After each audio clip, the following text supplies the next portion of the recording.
Installing a 4-channel amplifier is one of the best ways to improve the sound quality in your car. We're going to show you how to do that with this.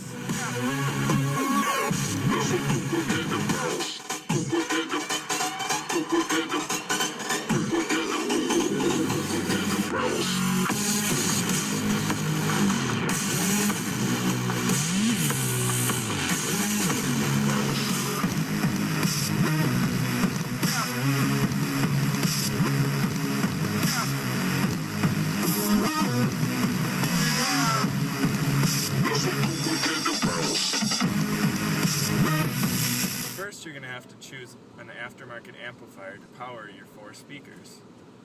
Next, you'll obviously have to choose what speakers you want to be powered, matching the RMS wattage setting with how much power your amplifier is going to put out per channel. These are the speakers I chose. They're 100 watts RMS, and I'm running them at 50 each. When choosing your audio equipment, make sure to go to the right places. Some good ones are Crutchfield, which is online, Best Buy, which you can go to the store or it's online, or if you're really desperate and need to save some money, Walmart is always an option. Once you have chosen your aftermarket amplifier and speakers, we can move on to how to install them. First off, you're going to have to choose a location for your amplifier. Commonly chosen locations are the trunk or underneath a seat, as long as there's enough room and ventilation. Screwing down your amplifier will cause it to jostle less when the car moves. First, you must secure the ground to a piece of metal on the car and make sure it makes full contact, like so. Lifting up seat cushions can help reveal a useful ground for the amplifier. Once you have the ground secured, you'll need to secure the power cable to the positive terminal on the battery, but as you connect it, make sure to take out the fuse in the fuse box. That way the fuse won't blow. You'll want to find a rubber grommet to run your power cable through on one side of your car to reduce interference with the audio cables.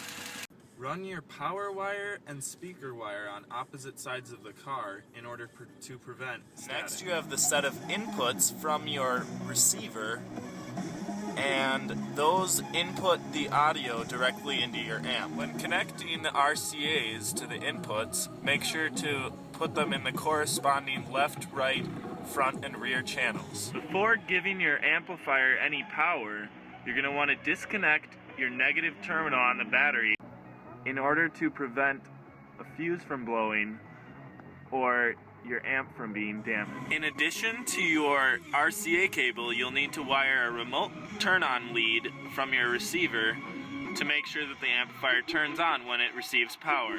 Lastly, you'll need to connect each speaker terminal to speaker wire and run your new 16-gauge speaker wire to each speaker respectively, leaving the old one not used.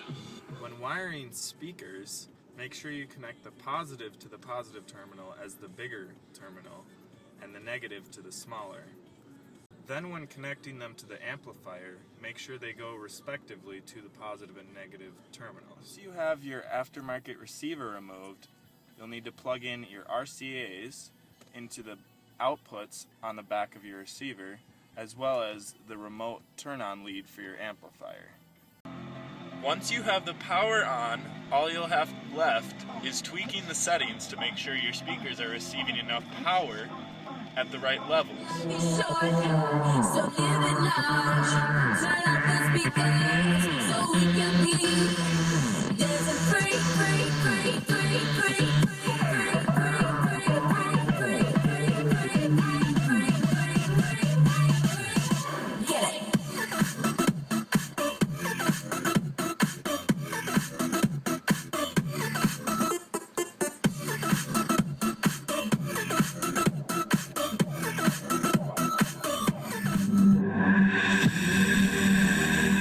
Don't wanna go home tonight.